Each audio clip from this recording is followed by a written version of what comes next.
Good morning పిల్లలు. ఇవాళ మనం ఎచ్చింగ్ ప్రాసెస్ నానో టెక్నాలజీలో మనం లిథోగ్రఫీ గురించి మనం అర్థం చేసుకుందాం. లాస్ట్ క్లాస్లో ఎవరైనా మనకి లిథోగ్రఫీ గురించి ఇంకా చూడనట్లయితే మరి ఐ బటన్లో కానీ లాస్ట్లో కానీ మెన్షన్ చేస్తాను. మరి ఆ లిథోగ్రఫీ గురించి చూసి ఇక్కడికి రండి, ఇక్కడికి మనకి ఓకేనా. లిథోగ్రఫీలో ఒక ఎచ్చింగ్ ప్రాసెస్ కూడా మనకి చాలా ఇంపార్టెంట్ అండి. సో డెఫినేషన్కి వద్దాము, ఎట్లా ఉంటుంది అనేది. Etching is the process of removing the regions of the underlying material. అంటే రిమూవింగ్ చేస్తున్నట్ట చూడండి ఇక్కడ మనం.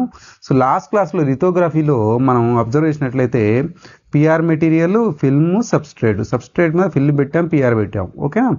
సో సబ్స్ట్రేట్, ఫిల్మ్, పిఆర్ మెటీరియల్లో పైనుంచి మనం ఏం చేసాము, ఇక్కడ ఒక మాస్క్ పెట్టి పైనుంచి యూవీ రేడియేషన్ వేసామండి.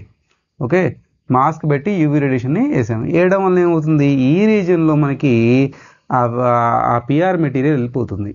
ఓకే, ఆ పిఆర్ మెటీరియల్ వెళ్ళిపోతుంది. దాని కింద ఉన్నటువంటి ఆ పిఆర్ మెటీరియల్ కింద ఉన్నటువంటి మెటీరియల్ని మనం రిమూవ్ చేస్తున్నాం. Underlying the material there are no longer protected. అంటే ఇక్కడ ఇంకా పిఆర్ మెటీరియల్ ఏమి ఉండదు అన్నట్టు by photo resistance after development. Okay, ఇది మొత్తం మనం తీసి పడేస్తున్నాం. దీన్ని ఎచ్చింగ్ ప్రాసెస్ అని అంటాం. మళ్ళీ చదువుదామా. Etching is the process of removing the regions. Remove చేస్తున్నాం ఇక్కడ మనం అబ్జర్వ్ చేశారు. Removing of the underlying material, దీని కింద ఉన్నటువంటి మెటీరియల్ని that are no longer protected by a photo resistance. ఇక దీన్ని సేవ్ చేయదన్నట్టు. అంటే మా అర్థం ఏంటంటే ఆ రీజన్ మొత్తం మనం ఎచ్చింగ్ చేసేసి తీసేస్తున్నాం. అంటే ఈ పర్టికులర్లీ రీజన్లో మనం స్మూత్గా తీసేయడమే, అంటే నానో లెవెల్లో ఆ మెటీరియల్ని తీసేయడమే, అంటే మైక్రో లెవెల్, నానో లెవెల్లో తీసేయడమే మనకు కావాల్సింది సెమీ కండక్టర్ మెటీరియల్లో. అంటే ఒక చిన్న ప్రాసెస్ కూడా మనకి ఒక ట్రాన్సిస్టర్ కావచ్చు, ఒక కెపాసిటర్ కావచ్చు, లేదంటే ఒక డయోడ్ కావచ్చు.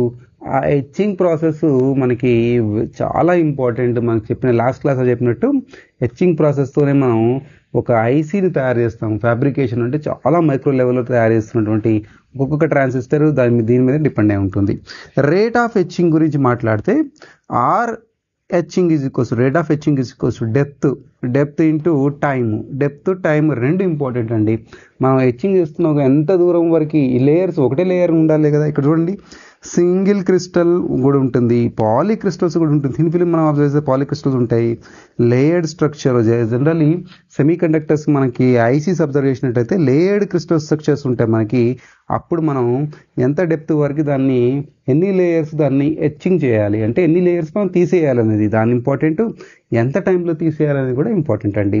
సో ఇది రేట్ ఆఫ్ ఎచ్చింగ్ మీద డిపెండ్ అయి ఉంటుంది అంటున్నాడు. మళ్ళీ అది కూడా mass of the material to removed. ఏమేమి తీసేయాలట, దానికోసం ఏం కావాలట మనకి, రేట్ ఆఫ్ ఎచ్చింగ్ కావాలి, మనకి టైమ్ ఆఫ్ ఎచ్చింగ్ కావాలి, ఏరియా కావాలి, డెన్సిటీ కావాలి. ఉంటే మీకు mass of the material removed ఎంత రిమూవ్ చేసిందని తెలిసిపోతుంది మనకి. అర్థమైందా పిల్లలు? అందుకనే ఈ ఎచ్చింగ్ ప్రాసెస్ అనేది చాలా ఇంపార్టెంట్ మన సెమీ కండక్టర్ మెటీరియల్స్లో జనరల్గా చెప్పాలంటే. ఓకే, సో జనరల్లీ మనం ఇది చాలా ఫాస్ట్ ప్రాసెస్ ఎప్పుడు లేయర్డ్ స్ట్రక్చర్ ఉన్నప్పుడు. ఇది లేయర్ స్ట్రక్చర్ ఉన్నప్పుడు చాలా ఫాస్ట్ ప్రాసెస్ అండి ఇది. సో అందుకే దీన్ని సెలెక్టివ్లీ మనకి ఎచ్చింగ్ ప్రాసెస్ మనం లిథోగ్రఫీలో చాలా యూజ్ చేస్తుంటున్నాం జనరల్గా వేరే విధంగా చెప్పాలంటే. మరి ఇదండి డెఫినేషను. మనం ఎగ్జామ్లో వేయాల్సిన డయాగ్రాము. మీరు వేయాలనుకుంటే రేట్ ఆఫ్ ఎచ్చింగ్ చేయొచ్చు, మీరు మాస్ ఆఫ్ ఎచ్చింగ్ కూడా రాయొచ్చు. ఇది కూడా రాయాలనుకుంటే రాయొచ్చు అండి. ఇది మీ ఇన్ఫర్మేషన్ కోసం చెప్పాను. మరి ఇది how many types of etching అని అడుగుతున్నాడు. అంటే ఎన్ని టైప్స్ ఆఫ్ ఎచ్చింగ్స్ ఉన్నాయి మనకి? మన దగ్గర 2 టైప్స్ బేజర్గా ఉన్నాయి. ఏంటది? వెట్ ఎచ్చింగ్ అండి, డ్రై ఎచ్చింగ్. నేను క్లియర్ చేసి ఈ బోర్డ్ని వెట్ అండ్ డ్రై ఎచ్చింగ్ గురించి మనం మాట్లాడుకుందాం అండి. ఇప్పుడు వెట్ అండ్ డ్రై ఎచ్చింగ్ గురించి మాట్లాడితే మనం, సో ఎచ్చింగ్లో మనం చెప్పాను కదా, ఎచ్చింగ్లో మేజర్గా వెట్ అండ్ డ్రై ఎచ్చింగ్ గురించి. వెట్ గురించి మాట్లాడితే ఇది ఒక కెమికల్ ప్రాసెస్. అంటే కెమికల్ని యూజ్ చేసి లైక్ మనం హైడ్రోఫ్లోరిక్ మనకి యాసిడ్ కానీ, హైడ్రోఫ్లోరిక్ FLOURIC ఇక్కడ ఓకే యూ మిస్ అయింది. హైడ్రోఫ్లోరిక్ యాసిడ్ కానీ, లేదా హైడ్రోఫ్లోరిక్ మనకి నైట్రిక్ యాసిడ్ కానీ, దీన్ని HCF HNA అని అంటాం. ఓకే, సో ఇది వేసామనుకోండి, ఎంత యాంగ్స్ట్రామ్స్ అంటే 1200 యాంగ్స్ట్రామ్స్ పర్ మినిట్గా కట్ చేసుకుంటూ వెళ్తుంది. ఇది ఇప్పుడు ఏమవుతుందంటే వెట్ ఎచ్చింగ్లో ఇది అన్ని వైపుల నుంచి స్ప్రెడ్ అయ్యి అన్ని వైపుల నుంచి కట్ చేసుకుంటూ వెళ్ళిపోతున్నాం. కట్ చేయడం అంటే హెచ్చింగ్ అవ్వడం అంటే అన్ని చోట్ల నుంచి అది ఆటమ్స్ని తీసుకుంటూ వెళ్ళిపోతుంటుంది. ఇప్పుడు ఇలా అవ్వడం మనకి దీన్ని బయాసింగ్ అంటాం. హై బయాసింగ్ అవుతాయి. హై హెచ్చింగ్ కనుక ఉంటే మనకి ఏమవుతుందంటే ఇది ఐసోట్రోపిక్ అని అంటాము అండి. హై బయాసింగ్ కనుక ఉంటే ఐసోట్రోపిక్ అని అంటాం. అంటే అన్ని వైపులా కనుక ఈ కెమికల్ స్ప్రెడ్ అయ్యి మనకి ఈ కర్వ్డ్ హెచ్చింగ్ చేస్తుంది. ఇక్కడ ఇది మెటీరియల్ అంతవరకు 2 మైక్రోమీటర్ కన్నా ఎక్కువ ఉన్న మెటీరియల్కి చేస్తుంది. ఇది లో కాస్ట్ అంటే మరి ఇది హై కాస్ట్ ఉండాలి కదా. ఇదంతా మెటీరియల్ నానోమీటర్ కన్నా ఎక్కువ ఉన్న మెటీరియల్ కూడా పనిచేస్తుంది. ఇది మనకి ఈ దాంట్లో మనకి స్ట్రైట్ అన్నట్టు ఇది కెమికల్ స్ట్రైట్ హెచ్చింగ్ చేస్తుంది మనకి. ఓకేనా, ఇక్కడ చూడండి స్ట్రైట్ హెచ్చింగ్. ఇక్కడ మనం చేసేది ఏంటి, అయోనైజ్డ్ గ్యాస్ కానీ ప్లాస్మా కానీ అయాన్ బొంబార్డ్ మెటీరియల్ కానీ ఏదన్నా వాడతాం. ఇక్కడ కెమికల్, ఇక్కడ అయోనైజ్డ్ గ్యాస్ మనకి. ఓకేనా, so difficult to maintain the constant ఇచ్ రేటు. సో చాలా డిఫికల్ట్ అన్నట్టు మనం ఈ మెయింటైన్ చేయడం, ఎందుకంటే అన్ని వైపులా స్ప్రెడ్ అవుతుంది కదా కెమికల్. అందుకనే ఇక్కడ చూడండి ఎలా ఉంది, రిమూవ్డ్ సైడ్ వాల్స్, ఇట్లా సైడ్ వాల్స్ రిమూవ్ చేస్తుంది. ఇప్పుడు దీంట్లో వస్తే మనకి అనిసోట్రోపిక్లో మనకి ఇక్కడ గ్యాస్ అయోనైజ్డ్ గ్యాస్ కాబట్టి అయోనైజ్డ్ గ్యాస్ మనకి ఒకే సైడ్ వస్తుంది కాబట్టి అందుకని మనకి చూడండి స్ట్రైట్ వస్తుంది. ఇక్కడ ఎంత నానోమీటర్ సైజ్ కన్నా ఎక్కువ ఉన్నా కూడా మనం నడుస్తుంది. ఇక్కడ మన గ్యాస్ ఒకటే కాదండి, ప్లాస్మా అయోనైజ్డ్ బొంబార్డ్మెంట్ కూడా చేస్తాం మనం. ఓకేనా, సో ఈ పిల్లలు ఇక్కడ మనకి లో కాస్ట్ ఉంటే ఇది హై కాస్ట్ ఉంటుంది, ఇది నాన్ కంట్రోలబుల్ ఉంటే హై ఇచ్చింగ్ రేట్ కంట్రోలబుల్ ఉంటుందండి.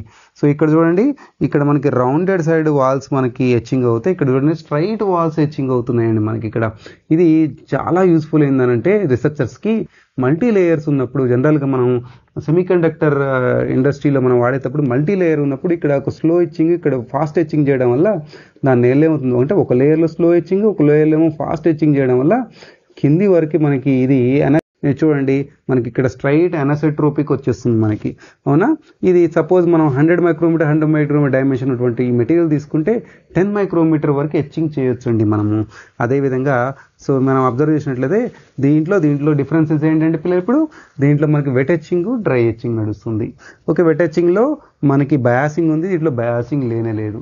కెమికల్ అన్ని వైపులా స్ప్రెడ్ అవుతుంది, ఇక్కడేమో ఒకటే సైడ్ పోతుంది మనకి అబ్జర్వ్ అవుతుంది ఇక్కడ మనకి. అవునా, సో అటామిక్ లెవెల్లో యాటమ్ టు యాటమ్ అవుతుంది. ఇక్కడ అది ఏం అవ్వట్లేదు. ఇక్కడ డిఫికల్ట్ టు కంట్రోల్ ఉంటున్నాను, ఇక్కడ మంచి హెచ్చింగ్ రేటు కంట్రోలబుల్లో ఉంటుందండి. ఇది అండి మేజర్గా మనకి differences between wet and dry etching. నేను ఏమి ఇచ్చానండి క్లాస్లో, నేను ఇచ్చినటువంటి డెఫినేషన్ ఇచ్చాను, మరి దానికి డయాగ్రామ్ ఇచ్చాను, మరి డెఫినేషన్ డయాగ్రామ్ ఇచ్చాను, మళ్ళీ డిఫరెంట్ టైప్స్కి మనం వెట్ అండ్ డ్రైగా మనం హెచ్చింగ్ చేస్తే మనకి ఎలా ఉంటుందని చూపించాను పిల్లలు. ఇది మనకి హెచ్చింగ్ పిల్లలు. మీకు ఇంకా ఇన్ఫర్మేషన్ కావాలంటే దీన్ని రీసెర్చ్ పేపర్స్లో మరి రీసెర్చ్ చేసి మీరు ఇంకా తీసుకోవచ్చు. కానీ మనకి బీఎస్సీ లెవెల్, ఎంఎస్సీ లెవెల్ ఇక్కడ వరకు సరిపోతుందని ఇక్కడ వరకు మీకు ఇచ్చాను పిల్లలు. ఓకేనా పిల్లలు, థ్యాంక్ యూ. ఇంకో కొత్త టాపిక్తో మళ్ళీ కలుద్దామండి.